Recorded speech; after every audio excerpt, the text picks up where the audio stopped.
Hello बच्चों, let's read this question. The question says ciliated epithelium occurs in option 1 trachea and lungs, option 2 trachea and liver, option 3 bronchioles and fallopian tubes, option 4 bronchioles and lungs. तो इस question में हमें ये बताना है कि जो सिलिएटेड एपिथेलियम होता है वो हमें यहाँ पर 4 ऑप्शन दिए गए हैं क्योंकि एक मल्टीपल चॉइस क्वेश्चन है।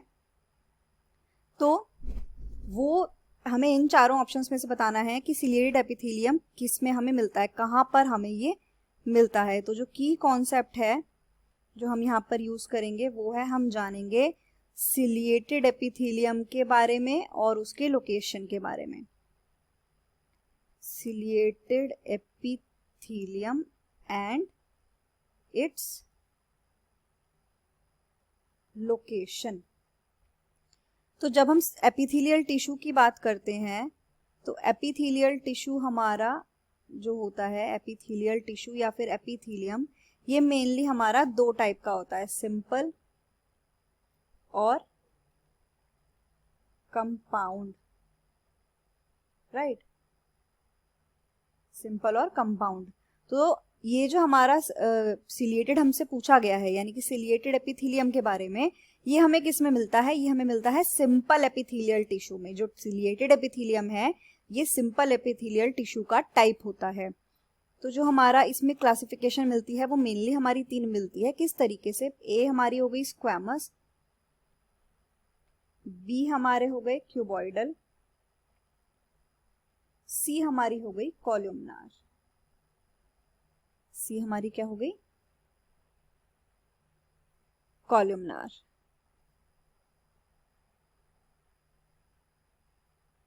राइट।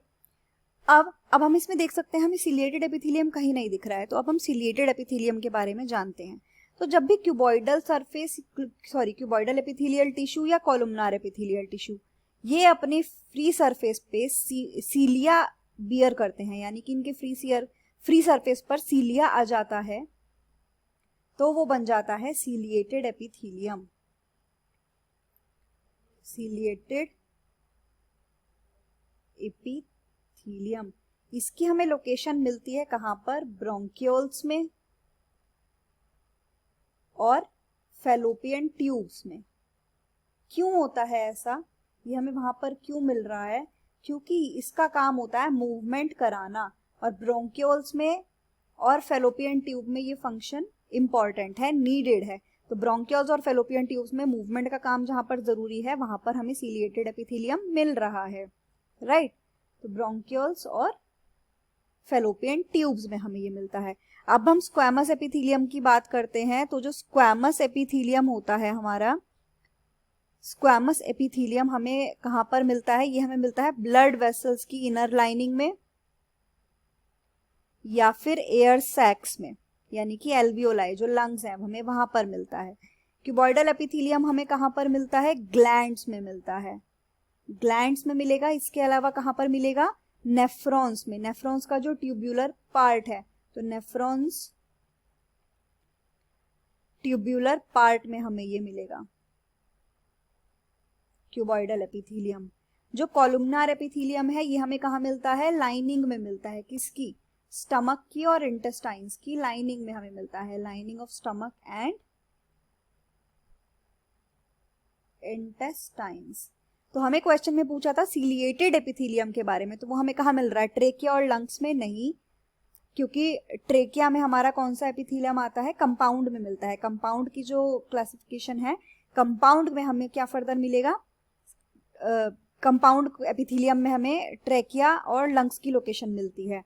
ट्रेकिया की अगेन कंपाउंड में मिलेगी। लिवर भी हमारा सिंपल एपिथेलियम में नहीं आता। ब्रोंकियोल्स एंड फैलोपियन ट्यूब्स, तो ये हमारा थर्ड ऑप्शन यहाँ पर हम देख सकते हैं कि करेक्ट है। ब्रोंकियोल्स एंड लंग्स, लंग्स में नहीं मिलता क्योंकि लंग्स के एल्वियोलाई में हमें स्क्वैमस एपिथेलियम मिल रहा है। तो यहाँ हमारा करेक्ट बिल्कुल फाइनल आंसर जो हम देख सकते हैं, द मोस्ट रेलेवेंट आंसर वो है हमारा option number 3, bronchioles and fallopian tubes. The final answer is option 3, bronchioles and fallopian tubes. Hope you understood it well. Best of luck.